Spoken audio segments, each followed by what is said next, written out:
मेरा सारा बचपन मेरे मामों के घर गुजरा और बचपन में ही मेरा रिश्ता मामों ने अपनी बेटी के साथ तय कर दिया।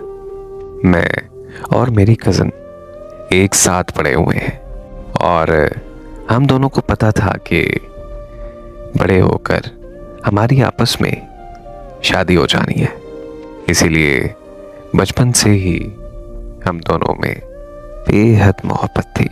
जब मैं 13 साल का हुआ तो मेरे मामू और अब्बू की आपस में लड़ाई हो गई, जिसकी वजह से मेरे अब्बू मुझे मामू के घर से वापस ले आए। उस दिन के बाद मैंने अपनी कज़न को दोबारा कभी भी नहीं देखा। मेरा वक्त बहुत तेज़ी से गुजरा और पिछले साल मेरी 22वीं सालगिरह थी। मेरी सालगिरह के मौके पर मुझे फेसबुक पर एक लड़की का मैसेज आया।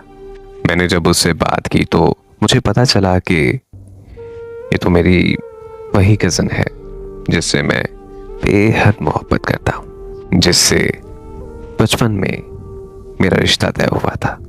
उसने मुझे कहा कि वो बचपन से ही मुझे अपना शौहर मानती है। उसकी ये बात सुनकर मुझे बहुत अच्छा लगा।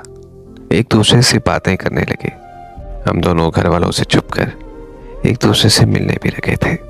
हमारा प्यार पहले से बहुत गहरा होता गया और हमें लगता था कि एक दिन हमारे घर वालों की सुलह हो जाएगी और तब वो हमारी शादी के लिए भी मान जाएंगे। एक हफ्ता पहले हम दोनों एक रेस्टोरेंट में बैठे थे कि अचानक वहाँ मेरे मामू ने हम दोनों को एक साथ देख लिया। मेरे मामू मेरे पास आए और उन्होंने मुझे एक जोरदार थप्पड़ रसीद कर मारा। उसके बाद वो अपनी बेटी को लेकर चले गए। घर पहुंचते ही मामू ने उससे मोबाइल ले लिया और उसका घर से बाहर निकलना बिल्कुल बंद कर दिया। मैंने अपने अब्बू की बहुत ज़्यादा मिन्नतें की कि वो मेरे मामू से सुलह कर ले, लेकिन मेरे अब्बू ने साफ साफ इनकार कर दिया और कहा कि वो मेरी शादी वहाँ किसी सूरत नहीं करेंगे। इसके 2 दिनों बाद मुझे पता चला कि उसका रिश्ता पक्का हो गया है और ठीक 1 महीने बाद उसकी शादी भी होने जा रही है।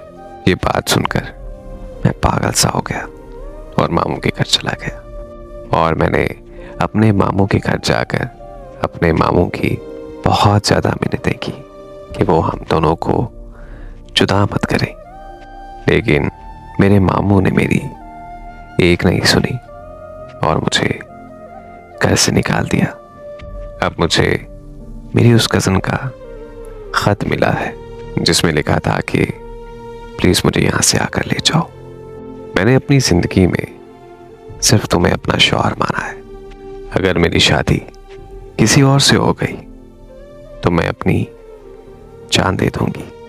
मेरा दिमाग बिल्कुल सुन हो चुका है। मेरा दिमाग सोचने समझने की सलाहियत खो चुका है। अब मुझे कुछ समझ नहीं आ रहा कि मैं क्या करूं। मैं किसको जाकर अपना दुख सुनाऊं। कोई भी मेरा साथ देने को तैयार नहीं है। अब तो मुझे सिर्फ 2 ही रास्ते नजर आते हैं कि या तो मैं उसे लेकर भाग जाऊं या फिर मैं भी अपनी जान दे दूं। प्लीज आप सबसे मेरी दरखास्त है कि मेरे लिए दुआ करना कि मेरी जिंदगी में कोई मुआवजा हो जाए और हम दोनों एक हो जाएं।